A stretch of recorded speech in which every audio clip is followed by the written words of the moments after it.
I recently made a new board for myself on the steepest mold I have, and this is it.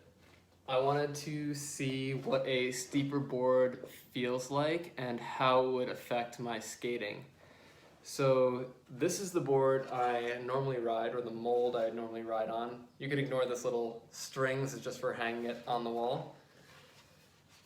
I normally ride a board with 20-degree kicks, so it's symmetrical nose to tail, with a 9.5 inch kick radius, which is the curve right here, and 3/8 of an inch of concave drop across the 8 3/8 of an inch width of the board. So the new board has 21-degree kicks, which is 1 degree steeper. It also has a 5-inch kick radius, so the radius is smaller, making this curve tighter, and the concave drop is a 1/2 inch across the same width, so it's deeper. So here are the boards next to each other. Let's see if I can do this. There we go. So you can see the difference in the kick angle and how the kick is shaped, and the concave.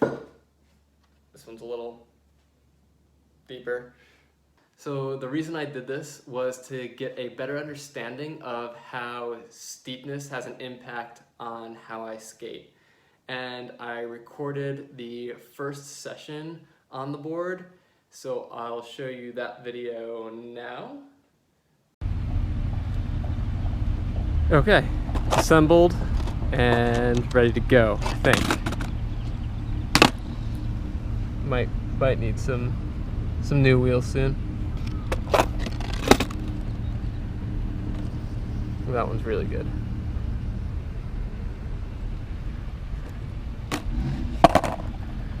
Alright, let's see how it feels. It feels a little bit taller, I think, because of the concave. And it also seems like it is less likely to get wheel bite. It doesn't feel like it's getting wheel bite, which is awesome. Again, because of the concave. It's nice. Definitely feels different so far. Definitely feels stiffer than my last board too.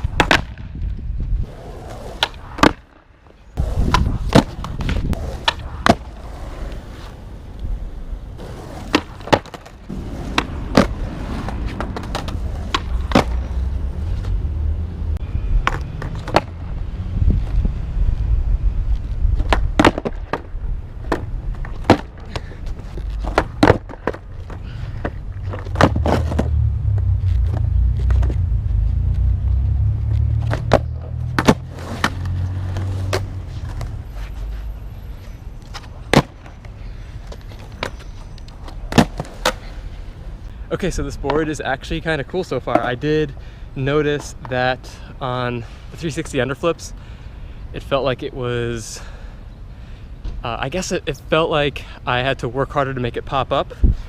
It basically felt like the tail was steeper, like there was more time between when I pushed down and when the tail would actually hit the ground. So it took me a little minute to get used to that. The pop is really nice though. It definitely feels like it has more pop.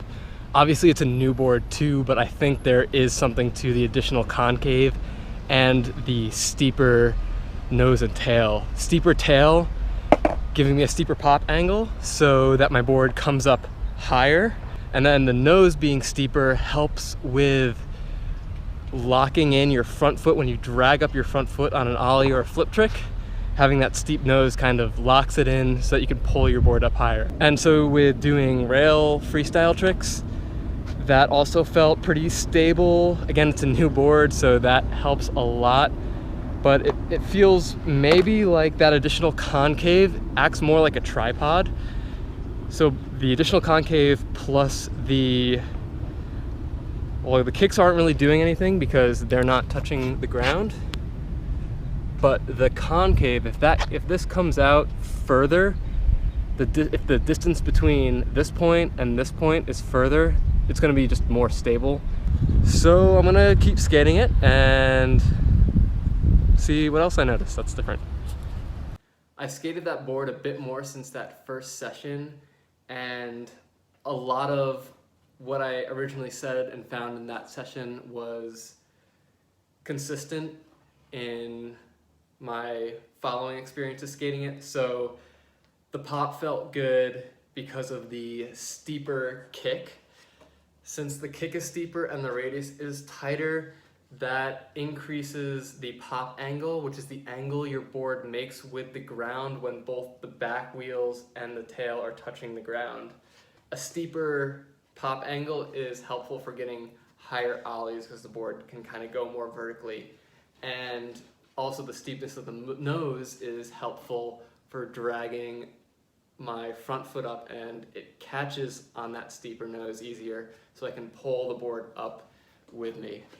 The concave is nice in that it does feel like I'm getting less wheel bite.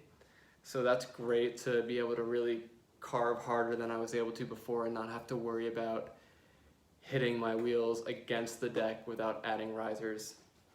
The concave also makes the flipping a little bit easier, and this makes sense also from a physics standpoint because the deeper concave creates an edge that's further away from the center of mass than a shallower concave. So what that does is it essentially creates a bigger lever. So with more leverage, you don't need as much force to make the board do the same amount of work. The things that I didn't like as much were the feel of having my back foot on the tail when I'm skating. The steepness of the tail is a little bit uncomfortable for me, and maybe I'm just not used to it still, but I think I prefer this just a little bit flatter.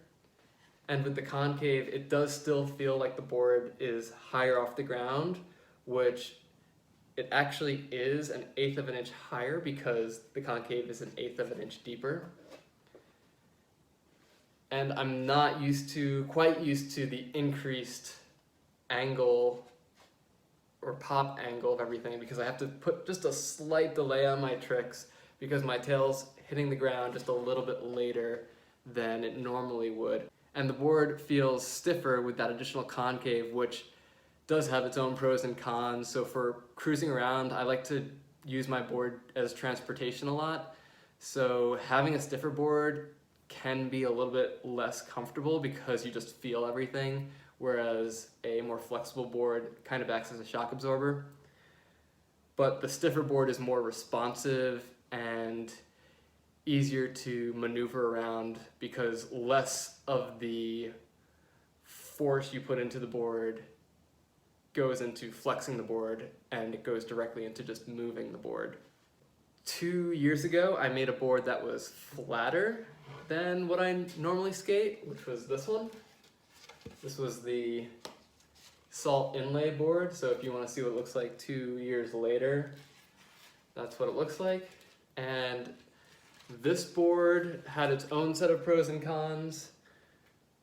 The benefit of this one that I found was, or at least my favorite benefit, was how easy it was to do flat spins. When I was trying to do gazelles on my original shape board, I would often flip the board upside down, and I could never just get my fakie gazelles to be a flat spin. And then when I started skating this flatter one, it actually helped, and that was the board that I learned how to do a fakie gazelle on. This board was more flexible. It definitely felt like it had less pop, but it was kind of nice for doing footwork, just being a nice even surface. And it was fun to definitely try out, but I definitely went back to my original shape after skating this one, just because for my own personal preferences, I liked something with a little bit more kick and a little bit more concave. So there's not a right or wrong board shape really for you. It's all personal preference. We all have different biomechanics and skate differently.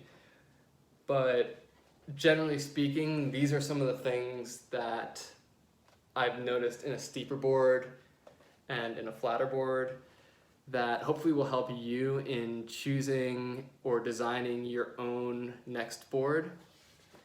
If you have any questions about skateboard design or how this board was built, feel free to leave those in the comments, or even better, there's now a forum on the Open Source Skateboards website, opensourceboards.com, and this forum is just going to be a place where we can discuss skateboard design, construction, all that stuff in a more organized way. Right now, I'm not aware of any real organized place where we can talk about that kind of stuff, where we can get both input from skaters and from board builders. Oh, and I might have some build clips from this board and how I built it. A real quick overview is I made a 6-ply board and I wrote the word create in marker on a piece of paper. I took a picture of it, used a free program called Inkscape to convert that image into a vector graphic.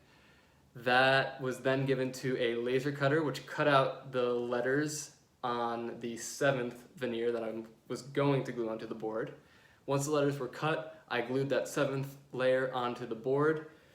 I finished it and built it the way I would normally build a board, and then I spray painted the whole thing black, painted blue inside of the letters, which I don't recommend doing this. I used acrylic paint on an oil-based spray paint, and it didn't stick that well, but I knew this was a prototype. It was just for me, so I did it anyways. And then my favorite part of the deck is probably the grip tape. This blue grip tape is actually really easy to do yourself. All you need is some spray paint and just give the grip tape a couple light coatings of spray paint with whatever color you want, and you've got some colored grip tape. It does make the grip tape just slightly less grippy though, so if you're really particular about your grip, you may want to get a slightly grippier grip tape to start with and spray paint that. That way you can kind of compensate for the less grippiness that the spray paint will provide. Anyways, if this video has helped you, please consider liking and subscribing. That would be awesome. And let me know what you like to skate. I'd love to hear what you skate and why you skate it, whether you prefer steep or mellow.